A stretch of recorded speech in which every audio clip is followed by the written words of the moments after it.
ಭಗವದ್ಗೀತೆ ಅಧ್ಯಾಯ 1 ಅರ್ಜುನ ವಿಷಾದಯೋಗ ಶ್ಲೋಕ 17 ಕಾಶ್ಯಶ್ಚ ಪರಮೇಶ್ವಾಸಃ ಶಿಖಂಡಿ ಚ ಮಹಾರಥಃ ಧೃಷ್ಟದ್ಯುಮ್ನೋ ವಿರಾಟಶ್ಚ ಸಾತ್ಯಕೀಶ್ಚ ಪರಾಜಿತಃ.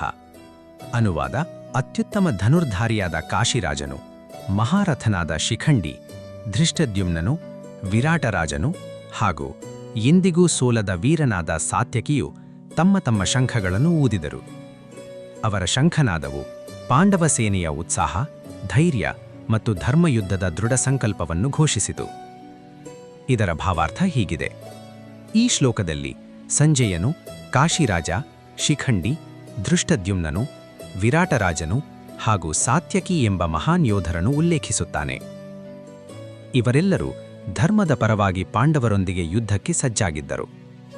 ಅವರು ತಮ್ಮ ಶೌರ್ಯ, ಧೈರ್ಯ ಮತ್ತು ಅಚಲ ನಂಬಿಕೆಯಿಂದ ಧರ್ಮದ ವಿಜಯಕ್ಕಾಗಿ ಹೋರಾಡಲು ಸಂಕಲ್ಪಿಸಿದ್ದರು. ಕಾಶಿರಾಜನು ಶ್ರೇಷ್ಠ ಧನುರ್ಧಾರಿಯಾಗಿದ್ದನು. ಶಿಖಂಡಿಯು ಅನೇಕ ಕಷ್ಟಗಳನ್ನೆದುರಿಸಿದರೂ ಧರ್ಮವನ್ನು ಬಿಡಲಿಲ್ಲ. ಧೃಷ್ಟದ್ಯುಮ್ನನು ಪಾಂಡವರ ಸೇನಾಪತಿಯಾಗಿ ಸಮರ್ಥ ನಾಯಕತ್ವವನ್ನು ತೋರಿದನು.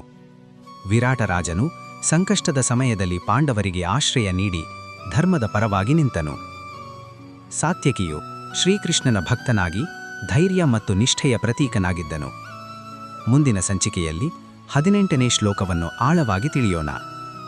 ಹರೇ ರಾಮ ರಾಮ ರಾಮ ಹರೇ ಹರೇ, ಹರೇ ಕೃಷ್ಣ ಕೃಷ್ಣ ಕೃಷ್ಣ ಹರೇ ಹರೇ.